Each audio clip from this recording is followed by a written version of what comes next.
Hello there guys, welcome back to Younes Talks Football, welcome back to a brand new video. I hope all of you are doing better. You know, it's not even 24 hours since we've been battered. Battered? I wouldn't say battered because the scoreline wasn't a battering, but it was embarrassing. Since we were embarrassed. Yeah, we were embarrassed to Arsenal at the Emirates. A 15th place Arsenal, who I think now might be 14th, so congratulations to them. But still, it's no laughing matter. You know, we were completely shocking yesterday, and I've still not recovered from it. It's kind of a bad thing. You know, some might see it as a good thing, but I see it as a bad thing, that on the back of that, we now have to play again tomorrow. 48 hours after that game against Arsenal, which doesn't warrant anything. You know, we now have to face a very good Aston Villa side at home. And as I've said, some might see that as a positive. Some might turn around and look at it as it's an opportunity to rectify the wrong that we've just committed and do it quickly, you know, at home as well. But we got to be cautious because we've set ourselves up here in a very bad way. In a very bad way, and I'm going to let you know exactly why. But before I do, I'm going to ask you guys, if you are new, hit that subscribe button, hit that notification bell to be notified. And tomorrow, do keep your eyes peeled. There is a watch-along for the Aston Villa game. I hope it goes well. Somewhat better than yesterday at least. And there are two links in the description. When you're done with this video, go and check them out. I've done a video over on the other side of the coin, which is my good friend Miz over in Australia. Massive Chelsea fan, has a good channel. Do check out the discussion there. And another good friend of mine that I went to school with, who is a Gooner. Straight after yesterday's game, we had a discussion over on his channel, so a link will be there. Have a look and enjoy. Now, Aston Villa versus Chelsea, or the other way around, Chelsea versus Aston Villa, because we are playing at Stamford Bridge. You have to be honest, on the back of yesterday's performance, we can all come on here and scream what we want to happen, but right now it just doesn't look like it's going to happen. I'll give you an example. One example that I've been screaming since we lost to Everton is for us to stop being heavily reliant on playing down the flanks and just having to cross the ball and hope that maybe it lands to someone and we score that way. Because right now, without doing that, it doesn't look like we have anything else. And that's my problem. We need to create something else. And I've been screaming that we have the ability in this team for us to be able to play a short passing, quick, fluid game in the middle. Through the central midfielders to the striker direct. Yes, that doesn't mean abandon the flanks completely. But we need a balance. We need a mixed balance in terms of how we play, because we have become way too predictable, way too one-dimensional, and just like yesterday against Arsenal, where we went 1-0 down, we had nothing to give. Nothing else to give. We ran out of ideas, we had nothing else to offer, and we can't keep that up. We can't keep that up, especially against a very good Aston Villa side that have some very, very strong front men and are resilient at the back. And, you know, we get to see John Terry again because he is still assistant manager over there to Dean Smith over at Villa. And it's going to be interesting to see what goes down. Now, yesterday, now, on the back of the result against Arsenal, it's clear as day that Reece James and Chilwell were not fit.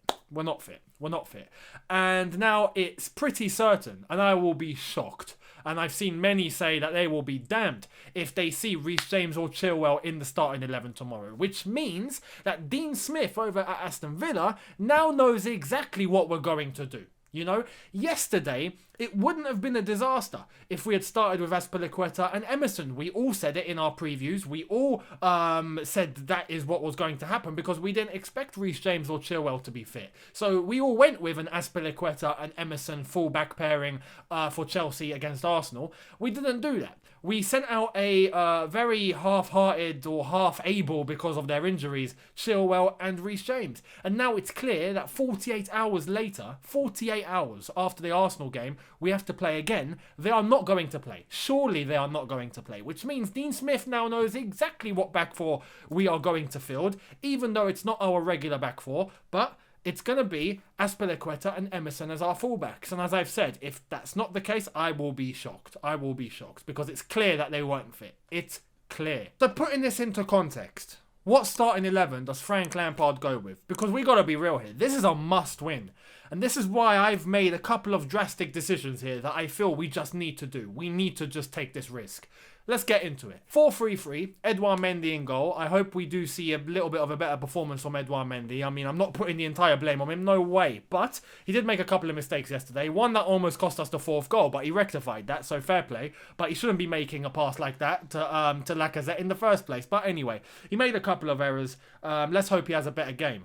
In terms of the back four, Azpilicueta at right back. It's going to happen. It's going to happen. And it's going to be very interesting to see that battle between, say, Jack Grealish against an Azpilicueta. Now, defensively, we know Azpilicueta is very sound, but in terms of speed and pace, he's not quite there. And this is why, it probably would have been better now in hindsight to play Azpilicueta and Emerson against Arsenal, even though Aspi would have been up against it with some pace from the Arsenal team. But when you look at it on paper and the way that we performed yesterday, we got done anyway. So it would have been beneficial to probably play Aspi and Emerson, give 2 days more rest for Chilwell and Reece James to come back stronger against Aston Villa. Now we can't do that. Now it's a case of they're both definitely not going to play, and if they do, as I said, we'll be shocked. So Azpilicueta at right back, Emerson at left back. Again, same reasoning as Reece James, because Ben Chilwell got twisted inside out. Let's be real, he wasn't anywhere near to his full potential, and he's just not fit enough to play 2 games within 48 hours. Just no way. Unless if we want to injure both of them for a very long time, especially Reece James, who has a knee problem, and surgery is still a possibility. If we want to risk that, then cool, we'll start Reece James and Ben Chilwell, but Azpilicueta and Emerson for me will be the fullbacks. The 2 centre-backs, it's going to be the same. Zuma and Thiago Silva. I felt like yesterday they were literally put on the back foot because the team just didn't perform at all. So you can't just rely on your 2 centre-backs to sweep up the entire mess for you. That's just not going to happen. And even though they could have had a better game, they still need to start as our main centre-back pairing. Now, the midfield 3 is where things get a little tasty. And this is where I've decided to take a bit of drastic action. And that doesn't mean start Jorginho. No, I'm not doing that. I'm not that mad. Kante as our DM. Now, some will say he got exposed yesterday. But I feel the entire team exposed themselves defensively. It wasn't a case of Kante having to try and do it all by himself, which we know he just can't do by himself. That midfield was heavily reliant for Arsenal on being able to go around our midfield 3 rather than straight through. And this is why Kante, just couldn't sweep up anything. There wasn't anything actually coming through him. There was things going around him. So I'm not going to put the blame on Kante as far as I'm concerned. For me, he starts and he's our best defensive midfielder. So Kante as our DM. The 2 midfielders in front is where I've decided to take a little bit of action. I want to see creativity. I want to see technical ability. We need real penetration through the middle of the pitch, and we need creative minds in that midfield that can make something happen. And with the way that we have been playing, we're not doing that. I want to see that. So I've decided to go with Kai Havertz to start on the right-hand side of N'Golo Kante and give him that opportunity, because right now I don't feel like we have anything to lose, and I don't want to leave someone that costs 70-odd million on the bench when we know he has the ability. He hasn't been in the team for a couple of games now. I want to see what he can do starting. Let's give him that opportunity, and hopefully he can have a reset in his mind and bring that potential and that creativity that we know he showed at Bayer Leverkusen, and fingers crossed he can bring it to Chelsea. And in his best position, I really want to see what he can do, especially as a left-footed player. We don't have Ziyech in the team. It would be beneficial for us to have at least one left-footed player on the team in our midfield, and I think Kai Havertz right now might be the creative outlet we need. So I would go with Kai Havertz, and alongside Kai Havertz, I'll go with Mateo Kovacic. And a few of you are going to say you've left out Mason Mount. For me, Mateo Kovacic shouldn't have even been subbed off yesterday, and this is what absolutely blew my mind. He took Kovacic off for Jorginho, which in the end done nothing whatsoever. In fact, Kovacic for me, I think, was our best performing midfielder. He was full of energy, he was running about, he was being able to take the ball and drive. We need someone to take the ball and drive, because if we keep relying on just the flanks, we are going to get done. Like we got done yesterday, like we got done against Wolves, like we got done against Everton. We could have got done against West Ham, but they just didn't have enough in the tank, I think, to take us on. We were just too much for them in terms of quality. But we keep playing the same way. We got to change it up. And for me, I want to see creative minds come into the middle to try and break the opposition's midfield down. I want to see that. We have the ability, and I trust Mateo Kovacic as one of those players to get that done. I don't see that in Mason Mount. I don't see technical ability and creativity in Mason Mount. I see someone that can pass a ball well. I see someone that can give you energy in terms of pressing and running for 90 minutes. Yeah, it's not a problem, even though yesterday we didn't really see that. And this is why I'm a little bit hesitant. With Mason Mount, great shot taker. I don't think takes enough risks in terms of outside the box. I don't know if that's him or Lampard. But in terms of what I want to see, I want to see something created from nothing. I want to see players link up and combine with each other in triangles and 1-2s in the middle to get round and in between the lines. And I don't think Mason Mount is someone of that capacity. I think Kai Havertz is. He's just low on confidence, and I want to give him the opportunity tomorrow, especially because it's a chance for rotation as well. And Kovacic, for me, as I said yesterday, shouldn't have been taken off. Shouldn't have been taken off whatsoever. So he starts. Now, the front three, this is where I'm basing it a little bit on the Arsenal performance as well. Because for me, I am not going to come on here and say Timo Werner is going to play on the wing. That's not happening again. I'm not saying that again on this channel. It's done. It's done. For me, there needs to be drastic action. And Hudson-Odoi yesterday was someone that came on and actually done well. He actually done well. So for me, he starts. And Frank Lampard did make it clear after the game against Arsenal that Hudson-Odoi will be starting this one. So Hudson-Odoi on the right-hand side. Pulisic on the left, and I want him to stay there. I don't want no interchanging madness BS as far as I'm concerned. Pulisic on his left-hand side, on his preferred side, let him do what he does best. He can cut inside. Hudson-Odoi can cut inside. We can create turbulence in the middle, as well as the flanks if we want to, because Pulisic has the skill. Hudson-Odoi has the skill. They are in and out wingers. Let them do their jobs. And up front, I'm going to give the opportunity. I'm going to give the opportunity. For one game, let's see what Timo Werner can do as a centre-forward. I'm not going to write him off because I think he deserves the opportunity to play as an in-and-out centre-forward. Let's see what he does. Now, if he gets on the score sheet early, that generates confidence. And I make that clear. I hope he scores early. Not the second half, the first half, because that helps a striker. If he's out of form and he's out of confidence and he scores in the first half, he then has the entire rest of the game, especially if you go into the dressing room, you have a little bit of a breather, you come out, you have no pressure because you've done your job, you've scored. You know, you're one of the main men of the game already. So he has 45 minutes after that to just play with relaxation, with zero pressure, with full confidence, and then we get to see the real Timo Werner. And hopefully that carries on into Manchester City. With scoring in the second half, it helps, but then, you know, the game ends quickly after that, and you don't really feel your rhythm. It's kind of like a hoping that you go into Man City and you just take it with you.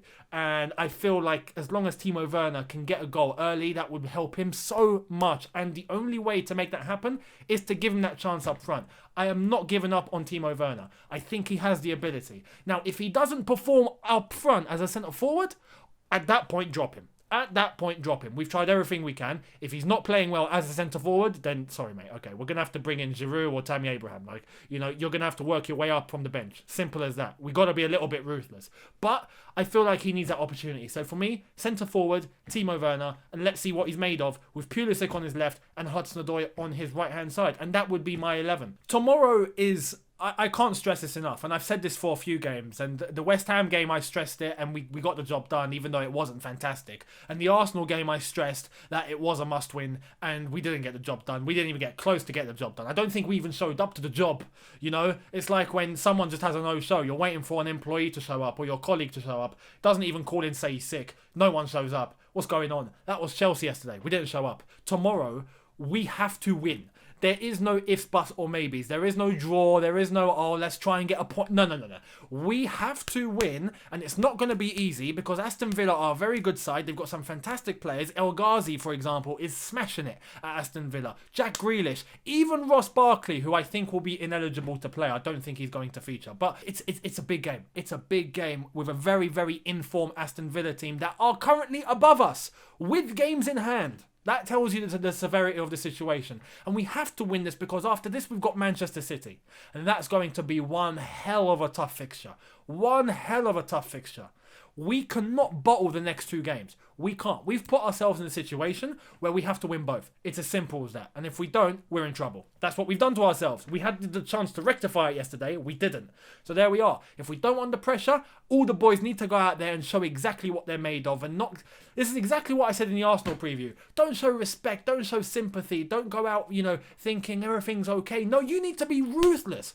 Absolutely ruthless. And tomorrow is key. You don't have a choice. Your back's against the wall. Arsenal's backs were against the wall yesterday and they showed what they're made of. It's now our turn. With our backs against the wall, we got to show what we're made of. And if Lampard can't make that clear, or if he plays the same flipping way of going to the flanks all the time and just crossing the ball and hoping, if he doesn't change it tomorrow, there's a big problem. There's a big problem, because if you can't realise it after Everton, Wolves, even West Ham, we got away with that one. Arsenal, and then you make the same mistakes, or you keep the same style of play and the same methodology and the same patterns into the Aston Villa game, there's something wrong with you, as far as I'm concerned. And I hate to say that, because Lampard is an absolute legend and I love him to bits, especially as a player, but right now he's not helping himself, and it's up to him to get the job sorted. So let's hope everyone's up to it. Let's go and get 3 points, and let's just try and put all of this behind us, and hopefully we go into the Manchester City game with confidence, and hopefully we can take it to City. But we gotta change.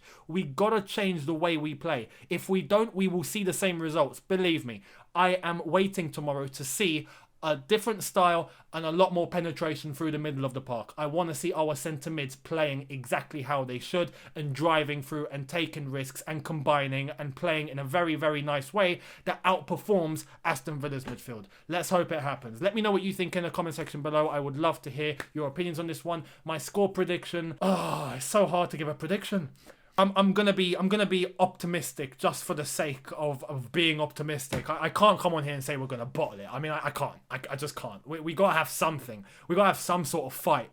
So I've got it. All of you have got it. Let's hope the players and Lampard has it, eh? Let's hope. Let's hope. I am going to go at home with a Chelsea 1, Aston Villa 0, a narrow 1-0 win. Let's just take 3 points and just send Aston Villa home. Simple as that. Let me know what you think in the comments. I would love to hear it. Hit the subscribe button if you are new. Hit that notification bell to be notified once I've uploaded. And I will see all of you tomorrow for the watch along. Aston Villa, it's going to be a good one. Let's hope we don't throw it away. And then after the watch along, the match review will be uploaded, just like yesterday for the Arsenal game. So I'll see all of you on the watch along. Have a good one. See you tomorrow. Take care and peace.